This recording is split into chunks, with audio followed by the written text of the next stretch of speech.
नमस्कार, India voice देख रहे हैं आप। मैं हूं आपके साथ रिया डंगवाल। राजस्थान समाचार में आपका स्वागत है। बुलेटिन की शुरुआत करेंगे राजस्थान की खबरों के साथ।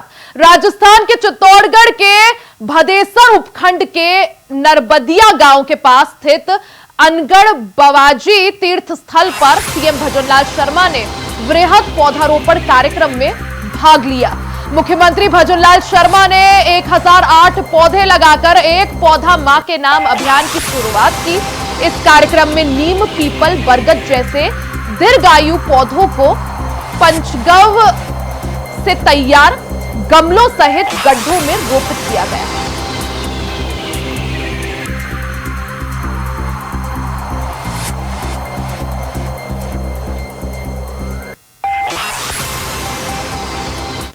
कोई व्यक्ति हो सकता है, लेकिन यहां भामाशाह से लेकर के देश के अपनी स्वामी भक्ति के लिए प्राणों को नौछावर करने वाली और भक्ति और शक्ति की धरती का अगर मेल मिलेगा तो वो चित्तौड़ के अंदर मिलेगा, चित्तौड़ के अंदर मिलेगा। आज ये अभियान जो आपने लिया है और एक उस स्थान से लिया है जो एक पवित्र स्थान है। अभी मेरे को बता रहे थे कि जिस तरह से हमारे यहां की गाथाएं हैं, क्योंकि जो महाराज जी का हम स्मरण कर रहे हैं, ऐसे भक्त सदियों में होते हैं और वो अपनी पहचान छोड़ते हैं और जनमानस में उसका प्रभाव होता है। हमें उन प्रभावों को बढ़ाते हुए हमें उनकी याद में आगे इसी तरह के कार्यक्रम करने से हमारे सनातन, हमारी संस्कृति मजबूत होती है। आने वाली पीढ़ी को हम उसका संदेश भी दे पाते हैं। मैं आपसे इतना ही कहना चाहता हूं कि ये वो स्थान है और इस स्थान को आपने या वृक्षारोपण और मेरे से कहा गौशाला, और गौशाला जहां होती है वो पवित्र भूमि सबसे पवित्र होती है। और मैं आज आपको धन्यवाद देना चाहता हूं और यहां के सभी हमारे जो इस मंदिर के ट्रस्टी हैं उनको भी धन्यवाद देना चाहता हूं कि आज उन्होंने एक अच्छा काम और किया है कि गौशाला का निर्माण भी यहां होने वाला है, उसका रजिस्ट्रेशन भी हो गया। और गौशाला मंत्री मेरे साथ हैं, उन्होंने कहा साहब इस गौशाला के लिए हमें आश्रय योजना में नवीन गौशाला खोलने के लिए 10 लाख गौ सेवा समिति और गौशाला के निर्माण के लिए जो यहाँ 90 लाख रुपए का व्यय होगा वो भी यहाँ हम करने वाले हैं। इसलिए बहुत बहुत धन्यवाद और साधुवाद मैं आपको देना चाहता हूं कि एक अच्छा काम आपने यहाँ किया है। मैं आपसे इतना और कहना चाहता हूं कि जिस तरह से देश के यशस्वी प्रधानमंत्री नरेंद्र मोदी जी ने सामाजिक सरोकार के काम करते हैं और वो सामाजिक सरोकार के कार्य आपने देखे होंगे कि 2014 से 2 अक्टूबर 2014 से उन्होंने एक स्वच्छता अभियान प्रारंभ किया था। और आज हम कह सकते हैं कि स्वच्छता अभियान हमारा जन जन के भागीदारी उसमें बना है और उस स्वच्छता के अभियान को लेकर के हम चलते हैं। जब लगा कि हमारा बेटी बचाओ बेटी पढ़ाओ का नारा उन्होंने दिया था, क्योंकि हमारा लिंग अनुपात कम हो रहा था, बेटियों की संख्या घट रही थी। देश के यशस्वी प्रधानमंत्री नरेंद्र मोदी जी ने बेटी बचाओ बेटी पढ़ाओ का नारा दिया और आज वो संख्या हमारी संतुलन में आई है और पूरे समय में संतुलन में आकर के बेटी बचाओ बेटी पढ़ाओ का नारा जो उन्होंने दिया वो कामयाब होता। वहीं दुबई इन्वेस्टर्स मीट के सफल आयोजन के बाद उद्योग एवं वाणिज्य मंत्री कर्नल राज्यवर्धन राठौड़ की देखरेख में राजस्थान सरकार के उच्च स्तरीय प्रतिनिधि मंडल ने संयुक्त अरब अमीरात की राजधानी अबू धाबी का दौरा किया और वहां की सरकारी और निजी क्षेत्र की कई बड़ी इन्वेस्टमेंट, एनर्जी और पेट्रोकेमिकल कंपनियों के वरिष्ठ अधिकारियों से मुलाकात की। साथ ही उन्हें प्रदेश में व्यापार करने के लिए आमंत्रित भी किया। इन बैठकों के दौरान प्रतिनिधि मंडल ने राजस्थान में कारोबारियों के लिए उपलब्ध संभावनाओं और अवसरों के बारे में भी जानकारी दी, खासकर उन क्षेत्रों में मौजूदा अवसरों की जिन्हें राजस्थान सरकार ने फोकस सेक्टर घोषित किया हुआ है।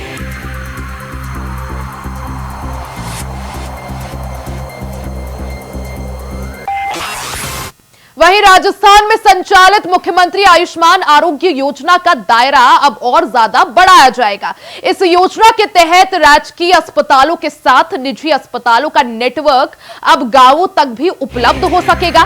चिकित्सा और स्वास्थ्य मंत्री गजेंद्र सिंह ने जन जन तक इस योजना का लाभ पहुंचाने के लिए निजी क्षेत्र की भागीदारी से अस्पतालों का नेटवर्क बढ़ाने के निर्देश दिए। उन्होंने कहा कि इसके लिए आवश्यकता अनुसार नियमों में बदलाव और सरलीकरण किए जाएंगे। साथ ही योजना से संबंधित समस्याओं को दूर करने के लिए ग्रीवांस रिड्रेसल सिस्टम को और मजबूत किया जाएगा।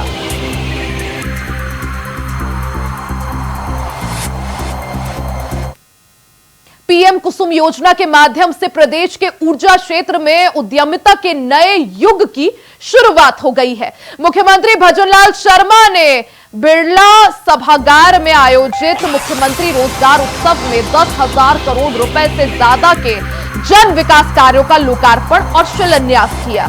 इनमें ऊर्जा विभाग के 7,157 करोड़ रुपए से ज्यादा के विकास कार्य शामिल हैं। साथ ही 1863 करोड़ के कार्य प्रसारण क्षेत्र में है।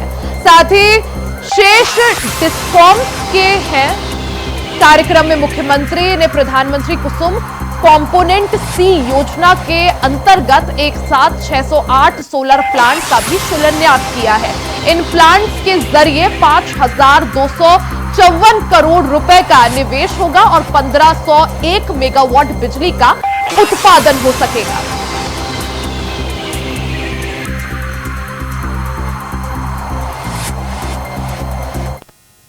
किरोड़ीलाल मीणा ने मुख्यमंत्री भजनलाल शर्मा को एक पत्र लिखकर सवाई माधोपुर को कोटा संभाग में शामिल करने की मांग की है। इस दौरान किरोड़ीलाल मीणा ने ऐसे समय मुख्यमंत्री को पत्र लिखा है जब नए 17 जिलों को प्रशासकीय दृष्टि से ठीक करने के लिए प्रवर कमेटी की रिपोर्ट पर बैठक चल रही है। किरोड़ीलाल मीणा ने लिखा कि सवाई माधोपुर जिला वर्तमान में भरतपुर संभाग में शामिल है, जो 200 किलोमीटर दूर है। उन्होंने पत्र में लिखा कि जनहित में सवाई माधोपुर जिले को भरतपुर संभाग से हटाकर कोटा संभाग में शामिल करने के आदेश जारी कर अनुग्रहित करें। उन्होंने सीएम भजनलाल शर्मा से मांग करते हुए कहा कि सवाई माधोपुर मेरा निर्वाचन क्षेत्र होने के कारण यहां के लोगों की भारी मांग है कि सवाई माधोपुर को भरतपुर संभाग से हटाकर कोटा संभाग में शामिल किया जाए।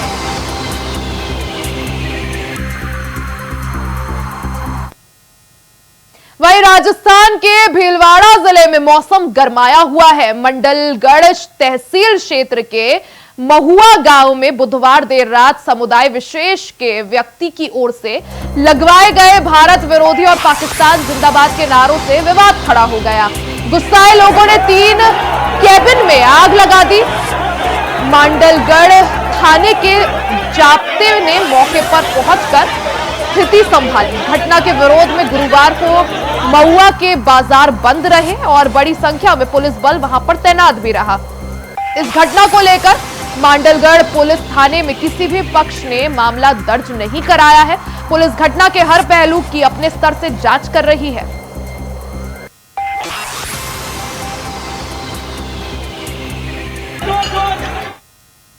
वहीं जम्मू कश्मीर के चुनाव प्रचार के दौरान आयोजित चुनावी सभाओं में सचिन पायलट ने कहा कि बीजेपी ने जम्मू कश्मीर की जनता की भलाई के लिए ऐसा क्या काम किया है जिसके नाम पर आज जनता से वो वोट मांग रहे हैं। उन्होंने कहा कि अपनी बैसाखियों की सरकार को बचाने के लिए केंद्र सरकार ने लाखों करोड़ों रुपए 1-2 राज्यों में बांट दिए और जिसमें जरूरत थी, जिनसे बीजेपी ने वादे किए थे, वहां कुछ नहीं दिया।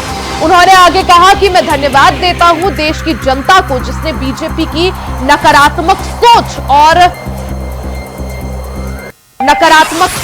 पर वार किया है।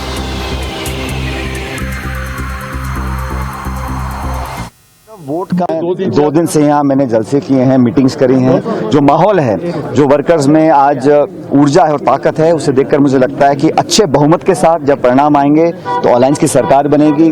आज मैं रजौरी में हूँ, इफ्तिकार जी हमारे उम्मीदवार हैं, नौजवान हैं, पार्टी ने मैंडेट दिया है और सभी लोग, हर मजहब के लोग, हर जाति बिरादरी के लोग आज बढ़ चढ़ कर इनको सपोर्ट कर रहे हैं। और मुझे लगता है कि जो भारतीय जनता पार्टी की यहाँ कोशिशें हैं डायरेक्टली और इनडायरेक्टली चुनाव को इन्फ्लुएंस करने की, वो नाकामयाब होंगे। और बीजेपी को अगर इतना शौक था, जब लोकसभा के चुनाव थे तो उन्होंने वैली में एक भी कैंडिडेट नहीं दिया, जबकि बड़ा चुनाव था। 4 महीने में ऐसा क्या बदल गया कि आज वो चुनाव लड़ने के लिए इच्छुक हैं?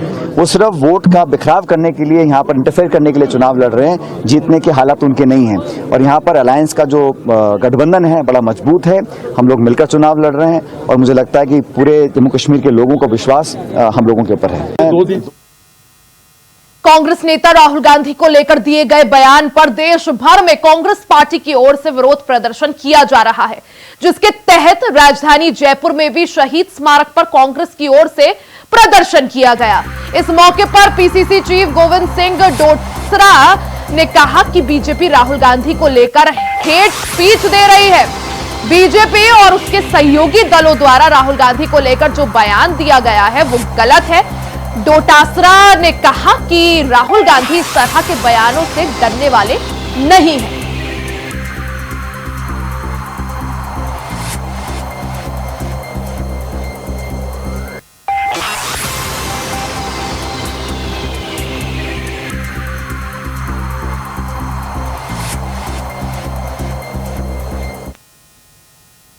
वहीं राजधानी जयपुर में बीजेपी सदस्यता अभियान को लेकर बैठक हुई। बैठक में आयोजक अरुण और सह प्रभारी विजय राहटकर ने भाग लिया। इन लोगों ने बीजेपी पदाधिकारियों से सदस्यता अभियान को तेज करने को कहा। आपको बता दें कि राजस्थान में कई सारे लोगों ने इस दौरान बीजेपी की सदस्यता ली है। राजस्थान की बात करें तो 1.25 करोड़ सदस्य बनाने का लक्ष्य रखा गया था। साथ ही सभी लोगों ने 6 सीटों पर उपचुनाव पर मंथन भी किया। बीजेपी की सह प्रभारी विजया राहटकर का बयान और उप चुनावों को लेकर बोली विजय कि उपचुनाव कांग्रेस के लिए चुनौती, हमारी सिर्फ एक ही सीट गंवाने के लिए बहुत कुछ नहीं है। मुझे विश्वास है कि हम बहुत अच्छा करेंगे। बीजेपी के चुनाव को लेकर अच्छी तैयारी चल रही है।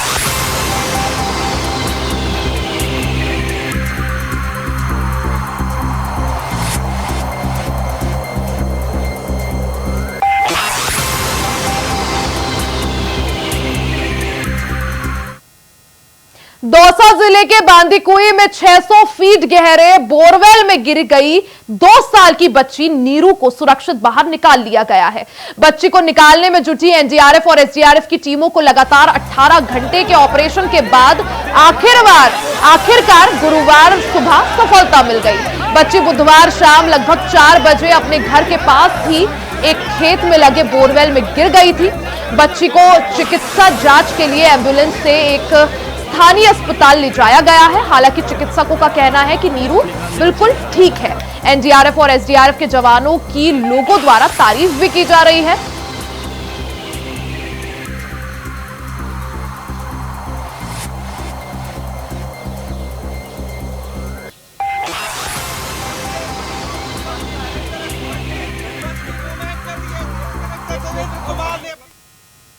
वहीं राजस्थान में सरकार ने 80 से ज्यादा नगर पालिकाओं को तत्काल आर्थिक संबल प्रदान करने हेतु 50 करोड़ रुपए देने की व्यवस्था की है। सीएम भजनलाल शर्मा ने कहा कि सरकार नगर पालिकाओं को सुदृढ़ कर रही है, जिससे नगर पालिकाओं में जो है विकास सही ढंग से किया जा सके।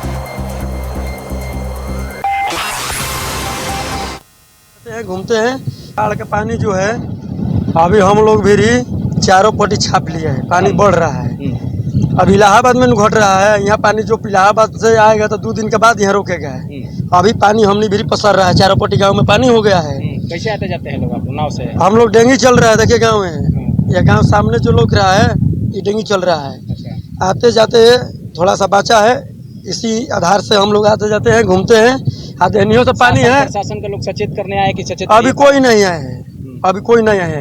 इधर से गंगा जी है, इधर से पानी हो गया नदी में। गंगा जी का पानी जो है नदी में चले गया गांव के तरी में, पानी कहीं बाकी नहीं है। बाढ़ बढ़ रहा है, पानी तो कुछ राहत सामग्री कुछ नहीं अभी कुछ नहीं मिला, अभी कोनो सुविधा नहीं है। बाढ़ का पानी जो है डिडवाना शहर के एक मकान में अचानक विद्युत करंट की चपेट में आने से एक महिला घायल हो गई और एक 11 वर्षीय बालिका की विद्युत करंट की चपेट में आने से मौत हो गई। जानकारी के अनुसार घर में 2-3 दिनों से विद्युत करंट दौड़ रहा था।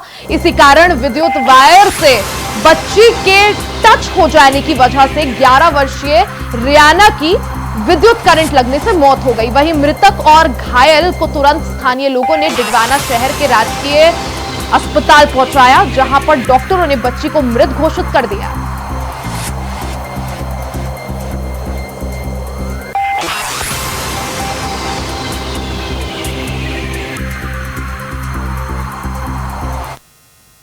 वहीं स्वच्छता पखवाड़े के तहत रायसिंह नगर में आज नगर पालिका की देखरेख में स्कूली छात्र छात्राओं ने रैली निकाली।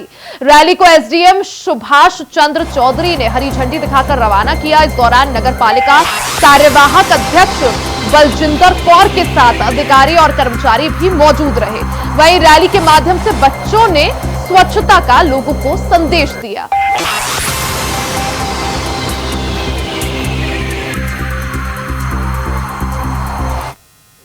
वहीं टोंक के सोहेला में 3 दिन पहले छोटू लाल गुर्जर की संदिग्ध मौत के बाद चल रहा बवाल अब शांत हो गया है। छोटू गुर्जर मौत मामले में मृतक के परिजनों और पुलिस के बीच सहमति बन गई है। 3 दिन से जारी बवाल अब खत्म हो गया है। बड़ी संख्या में परिजनों के साथ गुर्जर समाज और प्रशासन के बीच वार्ता सफल रही। पुलिस ने गुर्जर समाज के लोगों की सभी मांगों को मान लिया है। पुलिस ने बरौनी थाना इलाके में हुए घटनाक्रम का परिजनों की शिकायत पर हत्या का मामला दर्ज कर लिया है। मेडिकल बोर्ड से पोस्टमार्टम के साथ नवाई सीओ मृत्युंजय मिश्रा मामले की जांच करेंगे। जांच होने तक बरौनी थानाधिकारी को हटा दिया गया है। आपको बता दें कि सोमवार को हाईवे पर सोहेला के पास बाइक सवार छोटू गुर्जर की संदिग्ध अवस्था में शव मिला था। पुलिस पूरे मामले को एक्सीडेंट बता रही है, वहीं मामले में परिजन हत्या बता रहे हैं।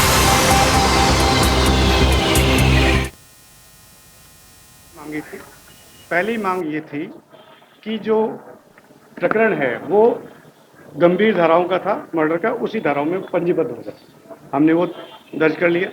दूसरी मांग थी कि वो जो जांच है वो निष्पक्ष तौर पे, और अगर गलती होती है, दोषी पाया जाता है, तो उनके खिलाफ सख्त से सख्त कार्रवाई की जाए।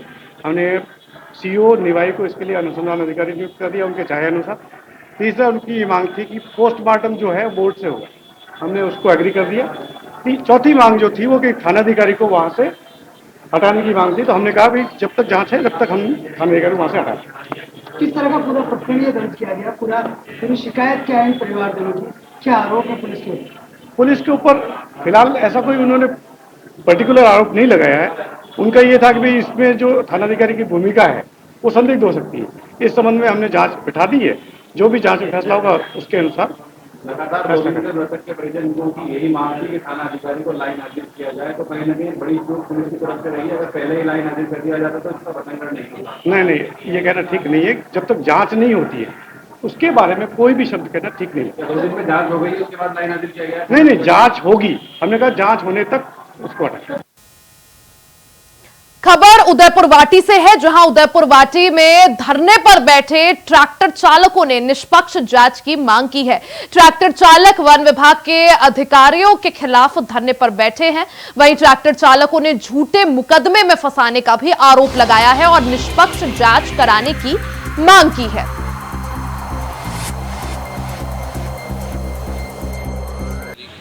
विज्ञापन दिया था कि वन विभाग द्वारा 5 तारीख को झूठे मुकदमे में 2-3 लड़कों को फंसाया गया। वो खाली ट्रैक्टर लेकर आ रहे थे धोलाखेड़ा स्टैंड से। वो खाली ट्रैक्टर था, वो मिट्टी डालने गए थे, क्या डालने गए थे, जो भी डालने गए थे, लेकिन खाली ट्रैक्टर आ रहा था। उस पर एक जो प्राइवेट बोलेरो गाड़ी थी वो सामने लगाई गई। सामने लगाकर उनके साथ मारपीट करने लगे।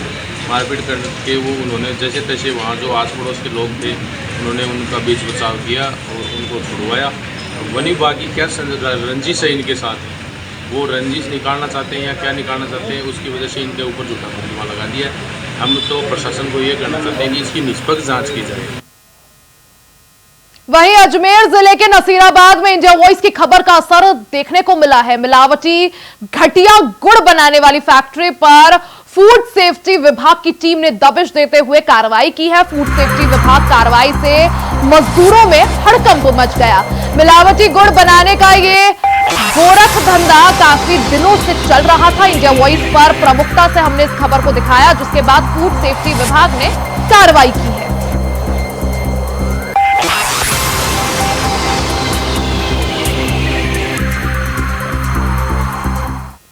वहीं श्री माधोपुर को सीकर जिले में रहने की मांग लगातार उठने लगी है और तूल पकड़ती जा रही है, जिसको लेकर आज भी ज्ञापन दिया गया। श्री माधोपुर नगर पालिका और आसपास की 13 ग्राम पंचायतों को नीम का थाना जिले से हटाकर सीकर जिले में रखने की मांग की जा रही है, जिसे लेकर रेडीमेड कपड़ा व्यापार संघ श्री माधोपुर और खुदरा व्यापार संघ के लोगों ने मुख्यमंत्री को ज्ञापन सौंपा और एसडीएम को मुख्यमंत्री के नाम ये ज्ञापन सौंपा गया है।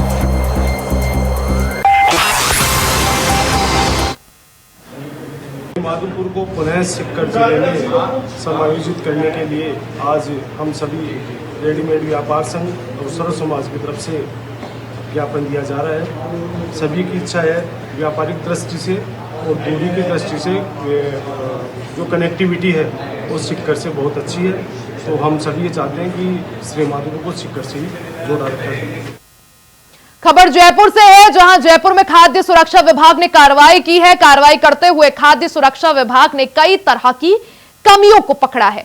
जयपुर के Venus Indian dhaba and restaurant पर कार्रवाई करते हुए खाद्य सुरक्षा विभाग की टीम ने कई तरह की खामियां पाई। खाने में मिलाए जाने वाले कृत्रिम रंग और बासी सब्जियों, फंगस, कढ़ाई पर जमा हुआ मैल और चिमनी पर गंदगी और भी कई भारी अनियमितताएं देखी गई।